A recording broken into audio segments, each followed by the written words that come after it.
Hello, everybody. Welcome to the Hudson Public Utilities Commission meeting for April the 12th, 2022. And if you do the roll call, please, Jace. Hassan, Nolan. Here. Coram. Here. Hall. Here. Preisel. Here. Rice. Here. Flecken. Here. David, you're not in a hotel today. No, I'm not, thank God. Okay, the first thing on the agenda would be the approval of the meeting minutes from our last meeting on March the 8th.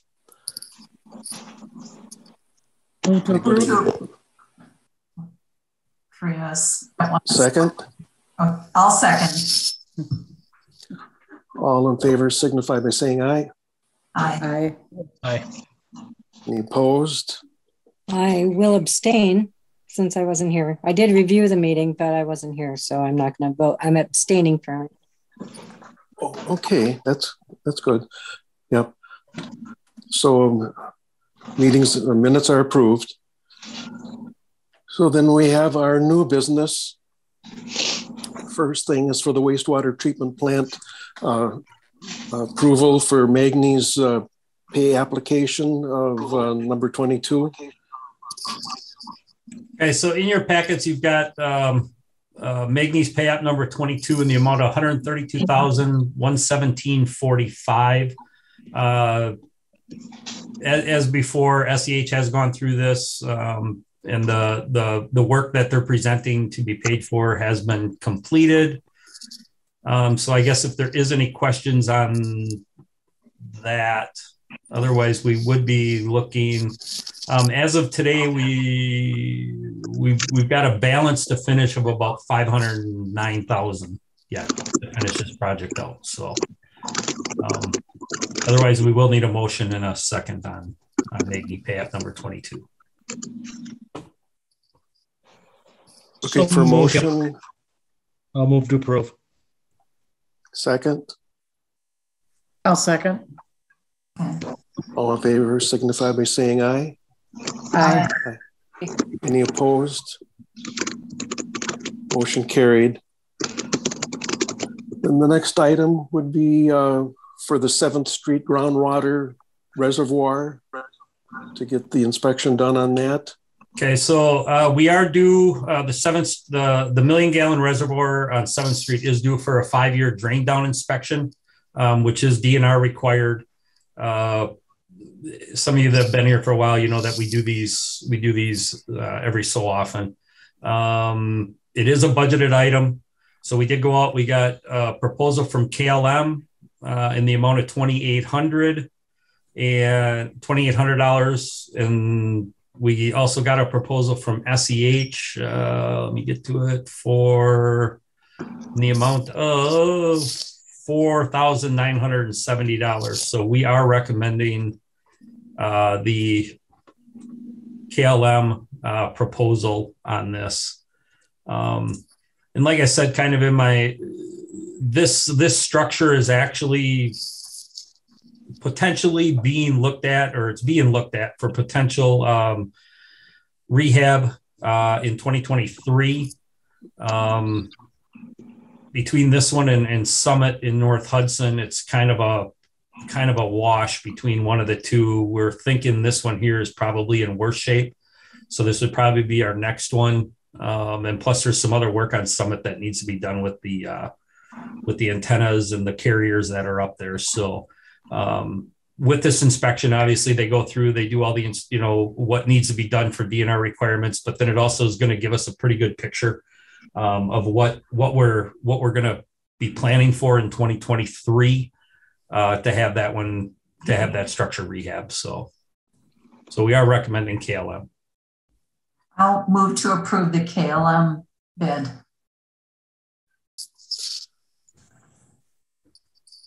I'll second. Seconds.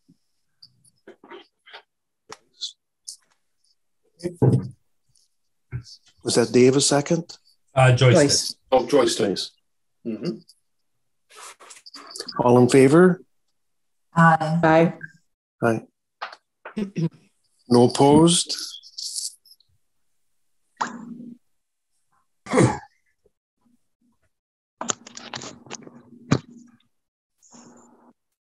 So the next item would be the upgrading and replacing of the old camera system, the security system at the service center. Okay, so again, with the issue sheet, the camera system at the service center is obviously outdated. It's the original that came when we bought the building, and I don't know how long Xcel Energy had that in place. They're operational, they work, but some of the areas outside are not covered. And with us now housing the billing up here, so we will be handling cash, checks, all that kind of stuff. We are going to be putting a drop box outside the building for people to, just like at City Hall. It's going to look just like a mailbox, but it's not going to be blue. Same style, to where they can drop their utility payments in. So I would like to get that covered, the front parking lot, and then the what I'm going to call the west side of the building. We did include in our 22 budget some money for improvements to this facility, because we knew that we were going to be bringing the billing up here. So CWS Security is who we use currently for our all of our security system, not only here at the utility center, but City Hall, fire station, police station, all that kind of stuff. So it's the citywide security system that we use. So they're actually looking at changing out all of the current cameras that we have, which would be an upgrade. They're calling 4 megapixel cameras, and then some 1 8 megapixel. Don't ask me what we have today. I don't know, but they will be a lot better quality than what we currently have. So they came in at $5,397.28. That's completely installed. And like I said, we did budget money for that. So. Kip, I was noticing in the payable that there was a alarm monitoring upgrade. Okay. Is that related to this? That is not part of this. No, that was the citywide actually went to a different keypad system. So we all of our stuff got kind of upgraded. That's what that's about. Yeah, that's part of the security, the keypad system fob thing that they did. Okay. Same company. I'm sorry, what? No, it was the same company. That's the same. Yeah, it's like I said, it's the CWS. We actually started with them when we bought this building, and then it's just kind of progressed into pretty much the entire, like I said, City Hall, fire station. We all use the exact same one. Okay. So these cameras will be able to capture license plates like the old ones probably would. Yeah, how we're going to set it up. Yeah, we're going to set it up so where we set that box, that drop box, it will be, under 24-hour surveillance. We're required by law to hold, I want to say it's 60 or 90 days of footage. So we're fine on that. We've got the space on the servers or wherever IT stores all that. So we are good. But yeah, it's just like I said, we're not covering all of our parking lot drive area at this point. So we're just looking to get better cameras and to cover that area. So if we ever do have an issue, hopefully this would help us and help deter, I guess, too. Kip, I'm going to assume that item number 2 for a little over $2,000 includes the price for number 3, which is the 8 cameras, because I want to say yes. Yeah, total price, because I had talked to Brian who put this together, and I don't know why there's nothing on that 8, but total price was that $53.97.28. Okay. I don't know if it's just how it came out or what.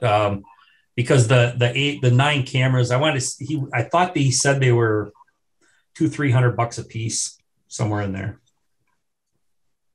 Yeah, well, these others only add up to about 3,200, Right. 3,300. There's installation cost. Yeah. Yep. You've got 2378.40 for installation. Yep. Because they need to run all new cable. The cable that we have, I believe, and I'm not a cable guy, so I'm probably going to say this wrong, but it's like the old coax cable that you used to have run into your television. And now it's, I don't know what it is. Better. How about that? I don't know what that, Cat 5, he says he's pulling here. Yep. Whatever that is.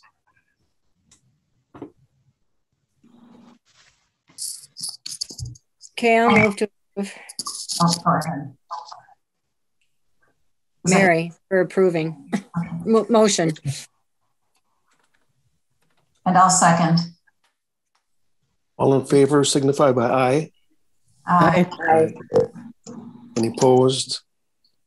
Motion carried. Now, the next item was quite a bit larger for the well number 4 new motor pad.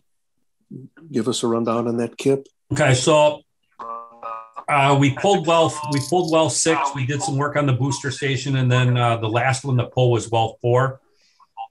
So I did include some pictures in there. When they pulled that motor off its base, you can just kind of see by the pictures it's in terrible shape for one. The bolts that actually hold the motor in place are gone. They're just rotted. They just rotted right away. The casing's in terrible shape. The pads, I said too small. I guess it could be poured back the same type thing, but a bigger pad just to take some of that vibration would definitely help.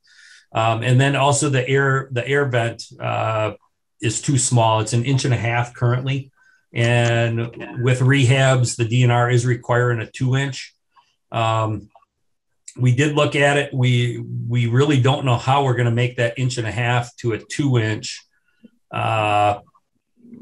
with the shape that, if we start hammering on that base, it's who knows what's going to happen if they start trying to chip that out of there. Hopefully everybody's had an opportunity to kind of look at the pictures of what I'm talking about there. I guess pictures just, are 1,000 words, or however they say that. It's in rough shape. It needs some work. One of my concerns is the inside of that pipe, where they kind of just took that casing and just kind of flared it over to hold it in place. That will all be redone. They'll actually put a pipe inside that pipe and upsize that type thing. So the total project came back. Now, again, this was not budgeted. This is not part of what we did with the budget for well 4. Worst case scenario is going to be 22,000.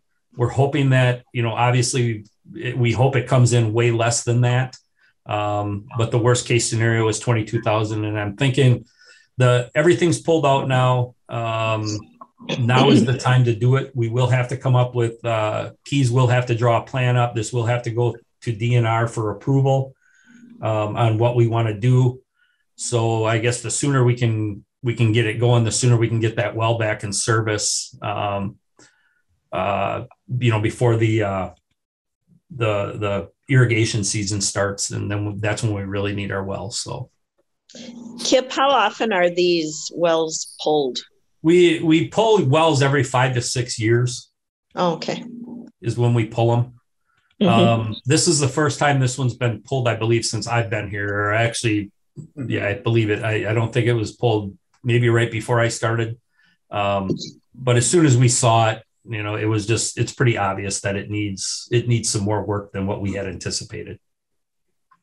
Okay. So, Kip, I see you say it's unbudgeted. We're considering this for approval tonight. So how would with Aaron to find the resources for this? No, well, we've got our why am I drawing a blank here? I mean, we've got our cash reserves. We have our reserves. So we've got plenty of money in there for it.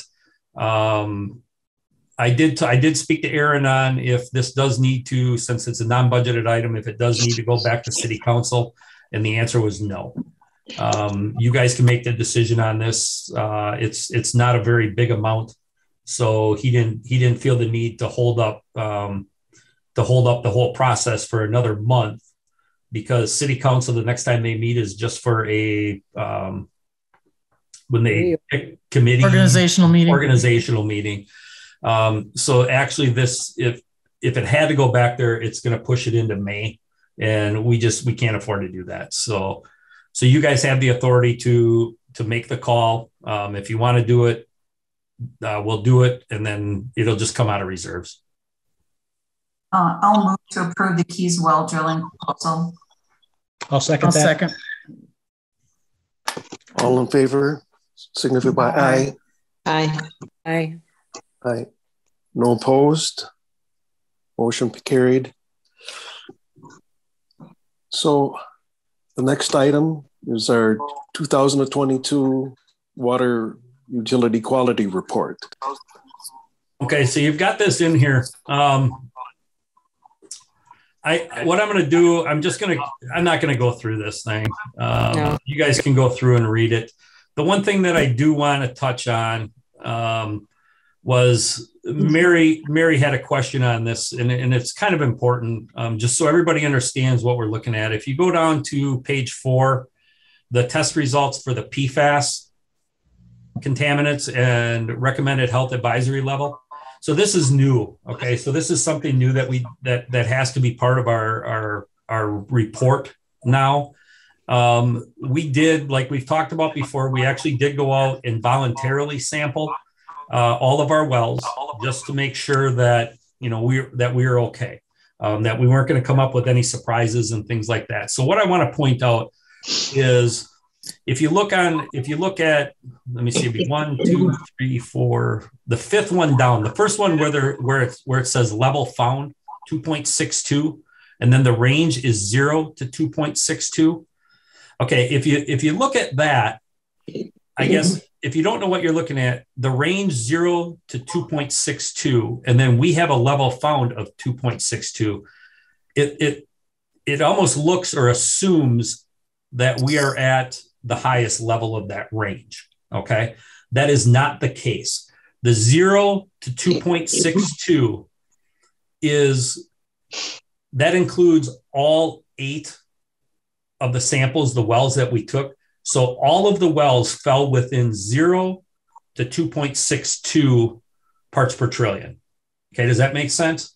So somewhere in there's going to be one that's, a 1.1, a 1.0. So basically that's the range that we are. Now, if you look over to the recommended HAL, that's at 20. That's the limit. That 20 parts per trillion is what we need to be under to be safe for PFAS. Okay, so does that make sense, everybody? Everybody's following that?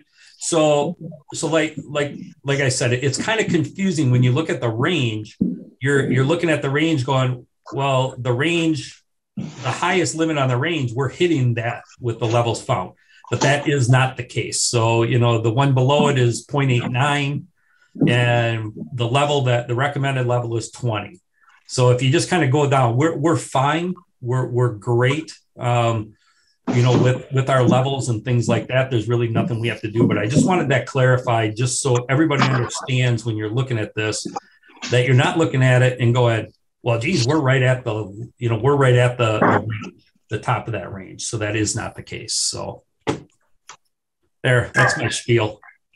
So Mary, I'm glad you flagged this. I had the same observation about the dates drawn and that sort of thing. I have a feeling that most people, including myself, without Jace's explanation, would view these the same way you would like a blood test or something, where it looks as though whatever the number is, that we're at the maximum number on several of the PFAS levels. And we know from our surrounding communities that a lot of people are going to look at this. we've had, surrounding areas where they've had to shut down well because of these numbers. So now that I've had an explanation, I can see how I'm no longer alarmed. But I can see that, I guess my question is, how can we avoid having your phone ring off the hook with concern? You're not gonna. This is, and you got to keep in mind too, that the format that this is in is not our format. This is standard statewide formatting. So every community in the state of Wisconsin that has a water system does have to put out a water quality report, and it's standard state, across the whole statewide. So it's not like we can take any of these, the contaminated site, recommended HAL level. We can't do anything with that. We can't move that around. We can't do anything. So it is confusing. I guess it's just going to have to be something, where hopefully if you guys get, some phone calls, if you can't understand it or explain it, definitely have them call us. But bottom line is, the city of Hudson, village of North Hudson, all of our wells that produce the water that our community is drinking and using, we are well under the PFAS limits. And at this point, we really don't have anything to worry about. And just on that note too, we also are part of, we just had a meeting on it last Thursday, I believe it was. We also are part of a statewide voluntary program that we signed up for to do testing, to do more PFAS testing on our wells, just continued testing. It's a statewide program that's actually being funded through I believe, EPA, or they're getting federal money. The state's getting federal money for this funding. So we did sign up just so we can get, as much information as we can on this with what's actually in our wells and what we're producing. So. And it wasn't just the PFAS. It was, a lot of them, everything I highlighted was at a top range. And actually, so it looked like they increased significantly since last year. And the dates were earlier than last year's dates. And Jace explained that what was happening before is that an average was taken from all the samples, and that was the number that was used last year and previously. This year, it's the highest number that's used. Right. That's detected. Mm-hmm. So that was more of what I was wondering about. And, the April date ranges from 2020, when last year they were July date ranges. That's more that I was looking at than the PFAS itself. It was all the other things. So there's been a change in the way that these numbers are reported. And that's basically the answer to my question. Right. So what there is I was just going to mention there's a note at the bottom of the PFAS columns, indicating the recommended limit is 20 parts per trillion for any one of these 6 compounds or the combined total of all 6. So, I don't know if anybody's going to see that little disclosure there, but it does exist. And so as of right now, it's at 20 parts per trillion. Wisconsin is looking at going to 70 parts per trillion. I don't know when or if that actually will happen, but they are looking at possibly raising that. And again, this whole PFAS thing is so up in the air. I mean, it's all over the place. Nobody knows, what should be the recommended HAL. Nobody knows. Everybody's got an opinion on where it should be. So I guess, right now they want us to get this in here. They want us to get the information out. So we're complying with that.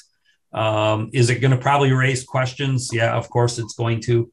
It is a hot topic right now.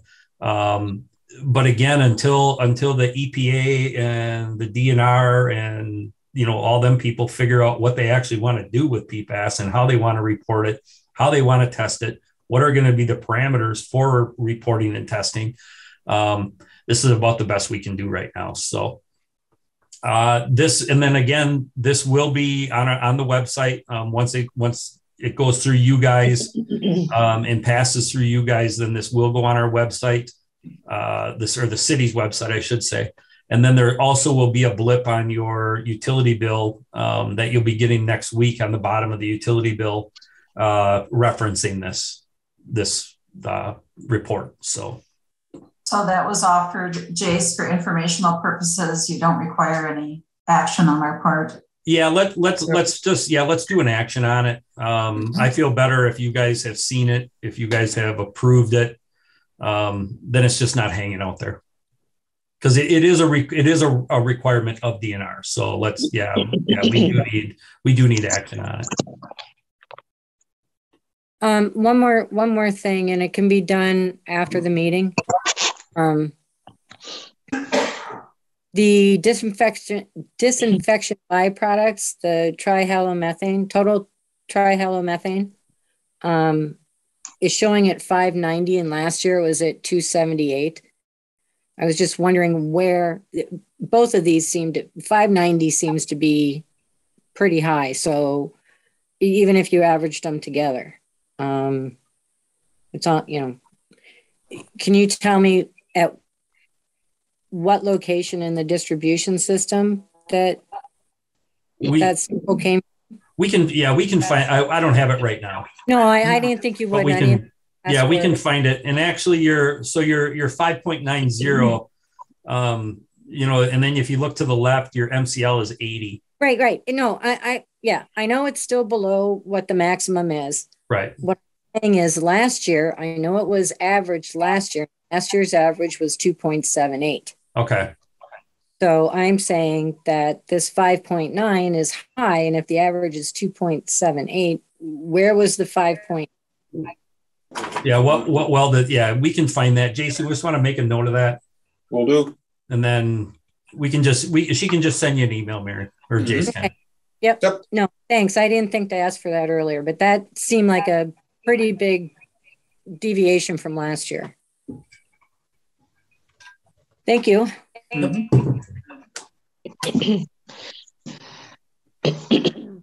No violations, so all in favor of approval, signify by saying aye. I think we need a motion, don't we? Yeah. Move to approve. Second. Okay. All in favor? Aye. Aye. No opposed. So that brings us to the project updates and project status report. Okay, so the project status report, that's pretty simple. That hasn't really changed a whole lot. Just added the pay app number 21 to that. So really nothing to talk about there. We can go down to the March 2022 construction report. So you can kind of see in there, the lab building maintenance, garage makeup air unit, duct was installed and insulated, garage doors were replaced, the aeration basin, salt tank diffusers were installed, started up and tanks began operation, final clarifier 2 was drained, cleaned, and began demo of the equipment to be replaced. And then the sludge conditioning building, a continuation of sequence pump replacement, walls and ceilings painted complete. So, and then you get some nice pictures on that. Where we're at, I'll just give you a real quick update here on the wastewater treatment plant. So we're coming to the end of this thing. Hopefully one of these days we can actually say it's done and complete. I think we're all kind of sick of dealing with this and everybody just wants it done.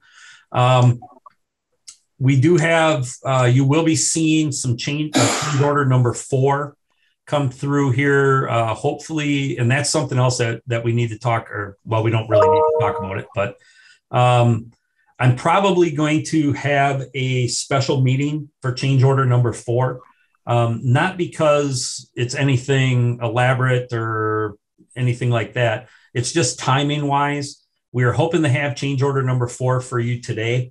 It just did not work out with getting correct pricing. The pricing comes in, and then what happens is it goes to the Department of Natural Resources, to Charlie Cameron, where he actually turns around and reviews what they're proposing and the price that they're asking for, and then he makes his changes on what the DNR will actually allow. So, for example, if they turn in that they want to do an air handling unit, for example, and Magni says we can do it for, $30,000. Well, DNR has all that listed, and they're like, well, no, the price, the most we'll pay for that is $29,500.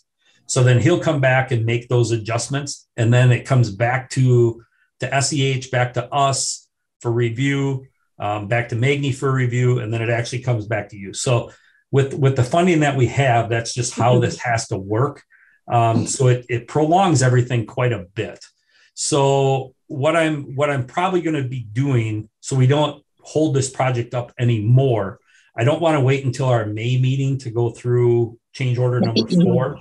So more than likely at some point in the next 2 weeks, I'll just get a hold of everybody. We'll pick a date where we can just sit down with SEH.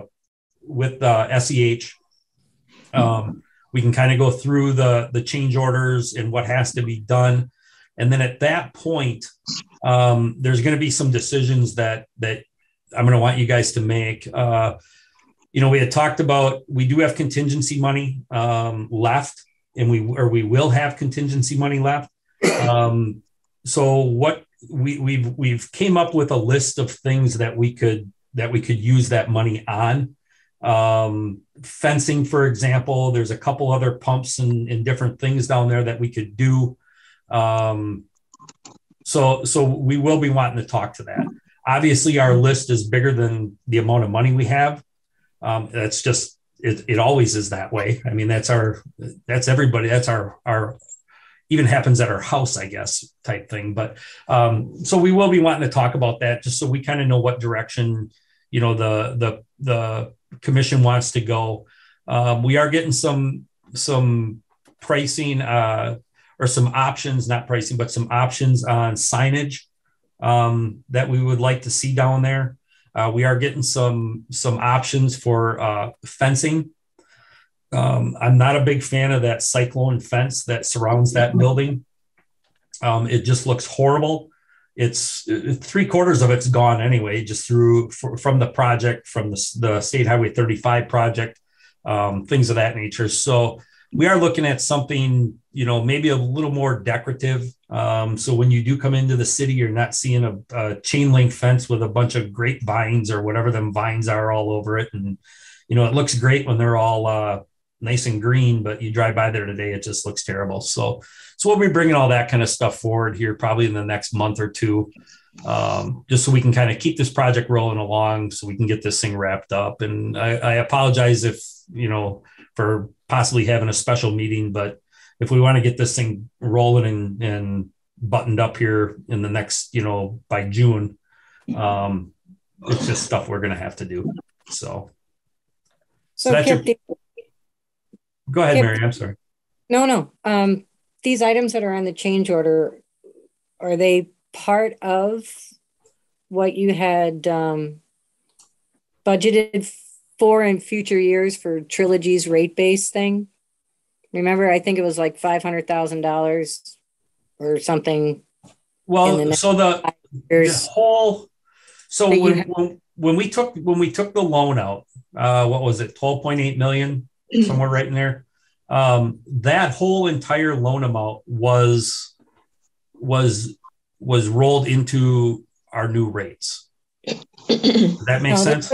This was over and above the anticipated loan for the wastewater treatment plant. Oh, okay. I know. No, none of this stuff would be in there. No, I've got it right here. So, I mean, just, and do you not. Mean none of these things were the items you had planned in future years for a wastewater treatment plant?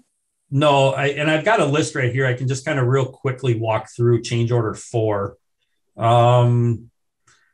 It's just some vent pipe, some insulation, some plug valves.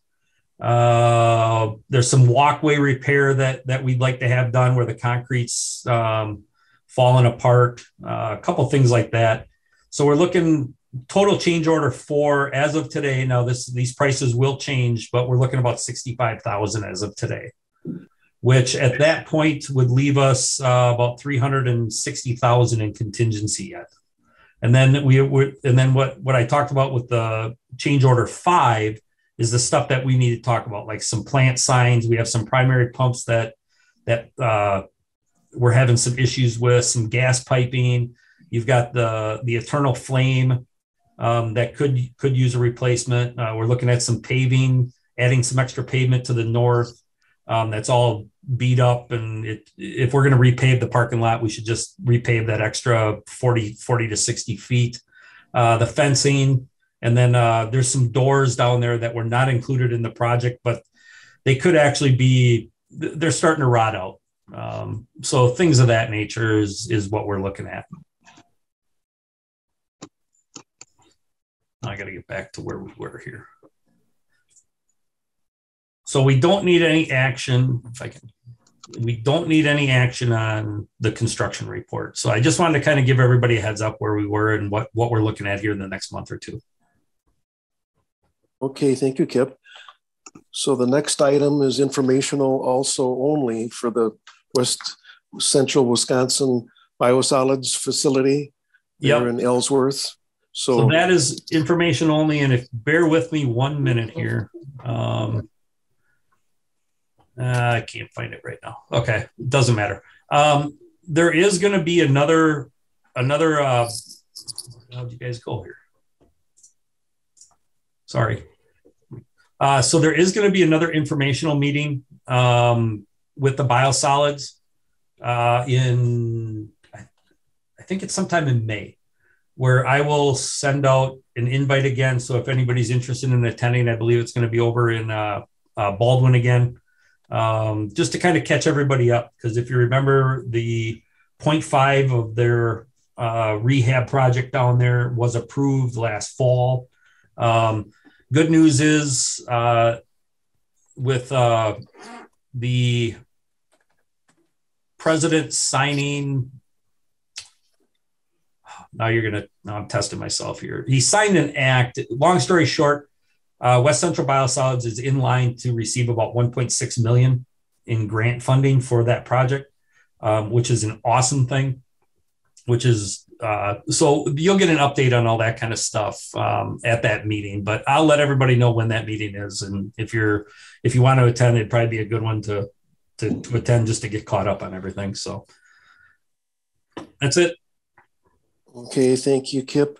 Number 6, discussion and possible action on claims. That'd be the utility payables. Anybody get a chance to look at that? Any questions? Move to approve. Second. I'll second that. All in favor signify by saying aye. Aye. Any opposed? Motion carried. So the last item would be adjournment. Any motions to adjourn? So moved. Joyce. Second. Susie, second. All in favor? Aye. Aye. Aye. No opposed?